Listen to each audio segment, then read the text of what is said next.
Armstrong கொலைக்கு அஞ்சலை எவ்வளவு பணம் கொடுத்தார் என அவரது வங்கி கணக்குகளை தற்பொழுது போலீசார் ஆய்வு மேற்கொண்டு வருகின்றனர். வியாசார்பாடி மற்றும் ஓட்டேரியில் உள்ள வங்கிக் கணக்கில் அஞ்சலையின் பரிவர்த்தனைகளை கேட்டு அதனை ஆய்வு செய்ய உள்ளதாக போலீசார் தரப்பில் தகவல் தெரிவிக்கப்பட்டுள்ளது.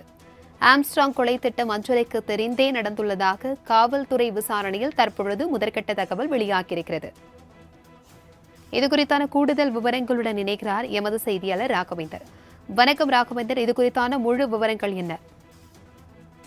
ஆம்ஸ்ட்ராங் கொலை வழக்கில் இதுவரைக்கும் 15க்கும் மேற்பட்ட நபர்கள் கைது செய்யப்பட்டிருக்கின்றனர். இதில் முக்கிய நபராக இருக்கக்கூடிய பாஜக நிர்வாகி அஞ்சலை நேற்று கைது செய்யப்பட்டிருக்கிறார். இந்த பாஜக நிர்வாகி என்ற அஞ்சலை தான் இந்த பணம் கொடுக்கல் வாங்கல் விவகாரத்தில், இந்த கொலை விவகாரத்தில் இருக்கக்கூடிய பணம் கொடுக்கல் விவகாரத்தில் முக்கிய நபராக இருந்திருக்கிறார் என போலீசார் விசாரணையில் தெரிய வந்திருக்குது. அதன் அடிப்படையில் போலீசார் தனிப்படை அமைத்து தேடி வந்த நிலையில் நேற்று அவரை போலீசார் கைது செய்திருக்கின்றனர். தற்போது அவரை கொண்டுதோப்பில் இருக்கக்கூடிய காவலர் குடிப்பில் இருக்கக்கூடிய குற்றத்தடுப்பு பிரிவு போலீசார் அலுவலகத்தில் வைத்து விசாரணையானது நடைபெற்று வருவதாக போலீசார் தரப்பில் தெரிவிக்கப்பட்டது. ஆற்காடு சுரேஷின் தொடர்பில் 15 வருடங்களுக்கு மேலாக இருந்த நிலையில் ஆம்ஸ்ட்ராங் கொலையில் முக்கிய பங்கு இருக்கலாம் என கருதப்படும் நிலையில் அவர் கொலையாளிகளுக்கு எவ்வளவு பணம் கொடுத்திருக்கிறார், யாருக்கெல்லாம் பணம் கொடுத்துள்ளார் என்பது அறிய அவருடைய 2 வங்கி கணக்குகளை தற்போது ஆய்வு செய்து வருவதாக போலீசார் தரப்பில் தெரிவிக்கப்பட்டது.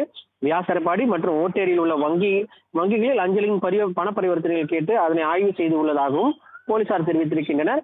10 லட்சம் ரூபாய் கொடுத்துள்ளதாகவும் ஆம்ஸ்ட்ராங்கை நோட்டமிட்டதாகவும் கூறப்படும் நிலையில் அஞ்சலியின் பங்கு என்ன என்பதற்கு விசாரணை மேற்கொண்டு வருவதாகவும் ஆம்ஸ்ட்ராங் கொலை திட்டம் அஞ்சலிக்கு தெரிந்தே நடந்துள்ளது விசாரணையில் தெரிய வந்திருப்பதாக போலீசார் தரப்பில் தெரிவிக்கப்பட்டிருக்கு. இது மட்டுமல்லாமல் ஆம்ஸ்ட்ராங் கொலை வழக்கில் தேடப்படும் குற்றவாளியாக தற்போது சம்பவ செந்திலை 5 தனிப்படைகள் அமைத்து தேடி வருவதாக போலீசார் தரப்பில் தெரிவிக்கப்பட்டிருக்கு. அவருக்கு நெருங்கிய தொடர்புகளை குறித்தும் நெருங்கியவர்கள் குறித்தும் விசாரணையானது நடைபெற்று வருவதாக போலீசார் தரப்பில் தெரிவிக்கப்பட்டிருக்கு. தகவல்களுக்கு நன்றி ராகவேந்தர்.